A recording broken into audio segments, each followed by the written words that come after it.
Hello ladies and gentlemen, it's Michael Burhan from Nerdgenious and Fanboys and I'm with Mike Davis from Centrality.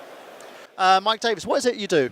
We're a managed services company, look after people's IT infrastructure, but we're at IP Expo today to launch a product that we've had internally for about 10 years. We're launching version 5 of that product today to the wider market to see what interest there might be, and we're using IP Expo to do that. Can you tell us a bit more about the product? Sure. When we're going with the strapline for this event of any version of Windows on any hardware anywhere, and it really sums up the product. It's a tool to deploy Microsoft Windows platforms across almost unlimited hardware types in the enterprise space.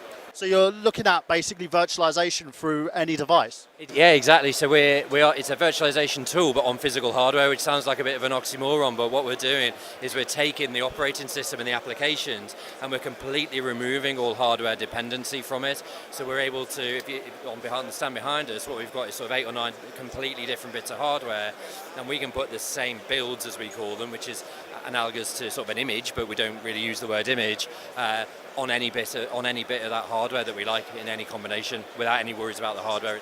So what does this mean in terms of like ease access to the device? Can I actually access my PC, for instance, on my tablet, or? This is a tool really for IT professionals, so it's about, with the rise of virtualization, there still needs to be endpoints that people physically use, and that can be a tablet or a PC, but this is really designed for the traditional PC model and laptops and sort of Windows tablets to get them consistent and supportable across the enterprise. So basically like the same thing all around, so it allows you to sort of have a bit more uniformity to your device. Absolutely, so there is a huge kind of benefit on standardizing your IT estate in big organizations, and that's what this tool allows you to do. And a traditional way of doing that would be to buy all my computers from one manufacturer, all of them from another, or this particular type of make and model. And what we can do is kind of remove that barrier and put the same user experience across multiple device types. And the reason we're bringing version 5 of this today is we've got baked-in support for Windows 8.1 really launching on Friday, and Server 2012 R2 also launching on Friday. So basically you guys are kind of like the first ones to actually have this support for 8.1? I think, when we went to speak to Microsoft earlier, and the guys we spoke to didn't even know what version of Windows they had on their own devices. So I think with the launch, we were able to get early access to it and actually build that in. And we really used IP Expo as the launch event for this product, which is kind of really, I think it's relatively unique, and it takes away, I know I've said it before, it takes away the hardware side of things so that you just concentrate on what you want that PC to be. And especially with the time that we're in at the moment, sort of 30% of companies have got Windows XP still in their organization. They might not have it everywhere, but there might be little pockets that are hard to migrate for various application reasons. This product helps that migration path, and you can keep the same hardware and migrate to Windows 8. So we've got a machine over there that's 7 years old, shipped with XP. We're now running 8.1 on it. Real benchmarks, 8.1's faster than Windows XP was for using Office and just standard kind of computing tasks in the workplace. So we're kind of removing that limitation on having to buy new hardware just to move your organization forward. How do you differ from like such a small kind of machines? As you said, you've got like machines that run XP, so they're probably like Pentium 4 old spec machines. How are you able to sort of build that in? Well, it's a bit of a myth that for your regular users, so if I'm a power user, I'm an IT nerd, then I want to know like what's my benchmark, how fast my CPU is, what my memory is performing at. But that's not in our world, in our managed service world, which is where Centrality's come from, is we care about the user experience. Can they work well, reliably, and quickly during their standard working day? I kind of use the analogy of a pen. So you want to be able to just pick up a pen and write, and okay, occasionally that pen runs out of ink, but you don't think about going to get another one and carry on writing, and that's what OS Installer kind of brings. We can just put another PC in. It might be different hardware, but it's identical to what you were using 10 minutes ago. But how does that differ from the hardware basis? So say like if a Pentium 4 is kind of slower than a machine that's actually made for Windows 8.1? Sure, and I think there's definite use cases, but if you think of a standard kind of what used to be called a knowledge worker that's using Office apps all day and maybe email and a few corporate apps, a kind of older machine. So, okay, we bought a 7-year-old one as a really extreme example of what we can do, but if you're looking at one that's maybe 3 or 4 years old, it probably came with Windows 7 and you might have downgraded it to XP or something, but it's perfectly capable of running 90% of your enterprise desktop kind of requirements. There's sometimes a barrier of getting to that new OS, and like I said a minute ago, do you need new hardware to get there? No, I don't think you do. In most cases, it's a really difficult sell, especially right now where there's kind of this looming April the 8th deadline next year, where people thinking, oh, I've got to get off XP. It's a huge capital cost. I don't know if I can afford it. And what we're able to do with this product is remove the capital costs almost entirely from a hardware perspective. So, okay, you might want to put a small RAM upgrade in and take it from 2 to 4 gig, especially if you're like on that 7-year-old machine. We're still running 8.1 64-bit, and all we did is spend 30 quid, took it to 4 gig of RAM, and that machine is perfectly okay running that operating system. So where does this reflect in terms of licensing? Because I know if you're cross-platforming in terms of machines, you usually need a separate licensing for this. Sure, absolutely. Yeah, it's down to the end user at the end of the day to make sure they're compliant with the relatively opaque Microsoft licensing standards. But we have a couple of ways you can do that. So what we find in some of our clients is they've got machines they've bought, like I said, in the last 4 years that are licensed for Windows 7, maybe in the last year that's licensed for Windows 8. And because they don't kind of know how to bring their users into that world, they're retrofitting with XP. So what we can do is say, well, actually, you've already got the license for 7. Your machine's going to be capable enough of running it, so why don't we just upgrade you at the OS level? So the cost is really minimal. So, okay, let's say you're going, I've got my 7-year-old machine, which came with XP, and that's my XP license kind of sunk, but I want to go to 8 or 8.1 or whatever it is, or even 7, buy an upgrade license, or it's not strictly an upgrade, but buy a license. So the cost of the OS and maybe a RAM upgrade, you're talking like a fifth of the cost of buying the PC outright. So it's not. Okay, there are definite cases where new hardware is going to make your life a bit better, but this is a tool that helps you not have to link the two. It completely decouples the operating system and the hardware and kind of just abstracts it away, a bit like your comment earlier, the virtualization piece. It kind of is, we're virtualizing the user experience from the hardware we're running on, absolutely. And it's not just desktops as well, we're doing the same for servers. So you're giving more sort of that no-frills experience, they don't get stressed out, they don't have to worry about it, you guys. Yeah, I mean, you say no frills, I mean, I think you're giving them a tool to do their job. So this is an enterprise tool. This is not for consumers. This is about organizations that have got a governance responsibility to make sure the technology they provide to their end users is reliable and sure and does the job that they need it to do, but without having, I don't know, Twitter or something else that they need, and just giving them the precise tool. But if they do need something like Twitter, it's just a component that goes into that end user experience. We're not dictating you've got to use Office and you've got to do this and you've got to do that. It's what is your user experience profile, and we will deliver that through OS Installer over and over again consistently on a IBM, on an Intel device, on a Fujitsu device. It doesn't matter what's sitting underneath the desk effectively. What's being presented to you is a consistent thing, and you can move from one machine to the other and you don't really know you're on a different bit of hardware other than a different badge on the actual monitor, say. Well, that's brilliant because it gives it sort of simplicity and consistency as well. There's one other thing I want to ask actually. What differs from 8.0 to 8.1? What have they done new? Then like I say, we talk to enterprise customers a lot. That's our kind of bread and butter.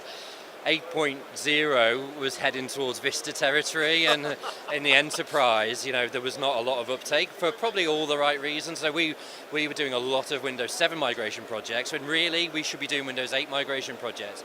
And they've got a huge user interface change for people to come along, and end users, real people that have just got to crack on and do their job. And in our world, they're still using keyboard and mice in the majority. So okay, you've got some executives with tablets, and there are some cases for that.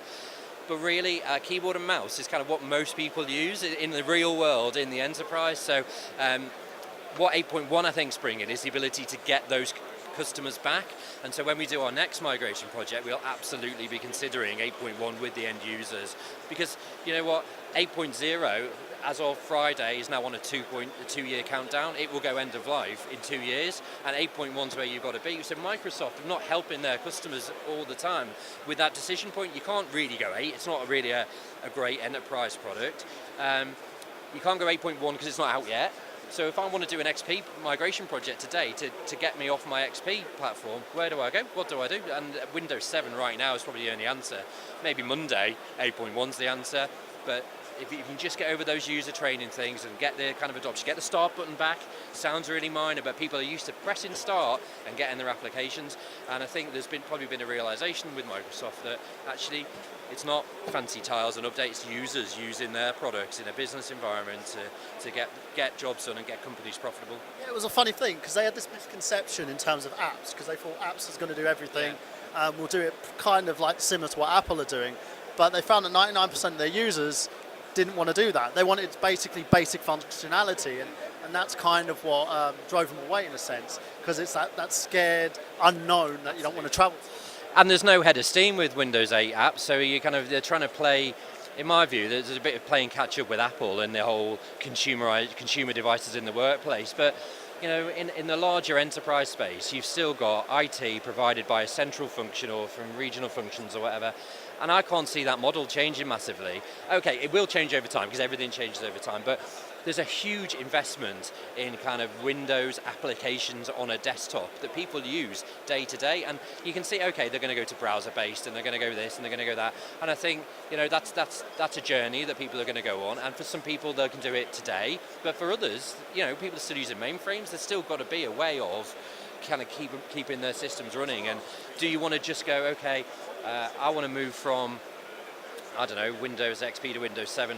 That means I've got to change my entire business system. That's not a driver. That's a pain in the posterior, right? So how can they smooth that process? And what we're finding is there's also a bit of a misconception when you come to deployment that, in my view anyway, that like an XP app can't work on Windows 7 or can't work on Windows 8, and yeah, there are cases like that. In our business, we probably see about 95% of applications are compatible with Windows 7, and once you've made the Windows 7 leap, the leap to 8 is a lot smaller than the XP to 7 leap. So it's kind of, on the XP point particularly, you've got to make a decision kind of now about what you're doing. You could go to Linux desktops or something, but it feels like staying on that OS. So I'm sure with the keynote speech this morning touched on it about the vulnerabilities in XP that are going to be on there on the 9th of April, the day after it goes end of support. And we saw that very real thing with the SASA virus. Okay, it was a few years ago, where it only worked on a certain Windows 2000 service pack level, the fix from Microsoft. So if anyone that wasn't on the service pack wouldn't get the fix from Microsoft. Yeah. So they've got precedent. And okay, it was a few years ago, but it's something that people have to consider now, absolutely. Yeah, no, absolutely. And as you said, like most people who are straying away from actually upgrading their systems, it's not usually because they know about IT. It's more because they're a frequent user who doesn't understand it. And so you guys are kind of making it less scary. Yeah, and an end user shouldn't have to understand it. I get back to my pen analogy. You should just pick up the tool, use it to do what you need to use it for, and then kind of move on. People getting more savvy with their sort of tablet devices and things like that. But really, a day-to-day person sat at a desk in an office is using a PC, unless you're in the creative industry, obviously, when you're probably using a Mac. But typically you're using a PC, and you need to make that process as easy as possible. So your point about Windows 8 and 8.1 is, could you go 8 really? Or maybe you could, but you wouldn't. But 8.1, I think there's a real set of enterprise-friendly features in there that would work on the desktop. Absolutely. Well, as someone who works in the creative industry myself, the funny thing is I actually use PCs. I'm a huge fan. I'm a huge techie myself, and that's one of the reasons why I decided to cover the IP Expo, because of the fact that it's rather unique. The experience is vastly different from a Mac, and I find there's more freedom of choice because there's more selection of software, there's more to use, but sometimes it just gets daunting from the support, because I know Windows 8, for instance, doesn't support certain software that I like to use, like Sony Vegas, for instance. So and Adobe as well. They've had issues with it, and because of that, I've kind of stayed at Windows 7, and haven't migrated over because of the fact that the software that I use, the tools that I need to work with, don't usually work the application. But hopefully if they actually change over, especially when they move to migrate over to 8.1, it'll make things a little bit more less kind of, I wouldn't say less scary for me, but it will support more of my infrastructure and what I need in terms of what I need to get the job done. And I think that's a lot of what is going into effect at the moment, where people say, can I use that? Can the software that I use support it? And as you rightly said, you guys are basically taking all the angst, all the worry out of that, and helping them migrate over to a smooth transition. That's absolutely right. I mean, there's a real kind of misconception in the industry. Microsoft, don't get me wrong, don't do themselves any favors, but they did do a demonstration, I think, where they were running XL3 from Windows 3.1 on a Windows 7 device. So you're looking at a code base that is compatible over a 20-year maybe lifetime. But look at that with Android and iOS even. So at a personal level, my wife's got an iPad 1, and she can't upgrade to iOS 6, never mind 7. So automatically, she's locked out of a bunch of new applications. So this brave new world of apps, and the reality of that is do you know what? There are real problems there that you're forcing people into upgrading their iPad and all that kind of stuff, and they're not cheap bits of kit. And even Android is, Android's a great OS in the mobile space and in the tablet space, but the pace of change is so much, and the distribution of the hardware across multiple vendors is so fragmented that you could be on a device that's on Android 3, or there weren't that many of them, they're on Android 3 and won't and can't upgrade to Android 4. So you've now got this lump of technology that's limited to the apps that you can deploy. And you think back to that, what I was saying about the Windows code base being static for 20 years, in the consumer space maybe you can get away with 2 years of my device is obsolete, but you try and bring that to any IT director, CO or CFO, they're going to go, every user every 2 years has got to have another £500 or £600 capital investment. They're just going to say, no, it's not on. And I think there's a bit of maturity in that space to go. I think Microsoft are there, but it feels like they've rested a little bit on their laurels, and now the competition's snapping at their heels again. And it's kind of cool because I think they've woken up to that, hence the April one. Actually, the other thing we've got here is the server stuff. So Server 2012 R2, they've got that bridge in between the cloud and the data center. So I think I'm hoping they're getting a bit of their mojo back, to be honest with you. That'd be good. So Mike, if you could describe your company in one word, what would that be? It's a tricky one. I would say understanding. So there you go, ladies and gents. Very understanding, and thank you very much, Mike. Thank you very much. It's been a pleasure. It's been Cheers. great talking to you. Yeah, enjoyed it.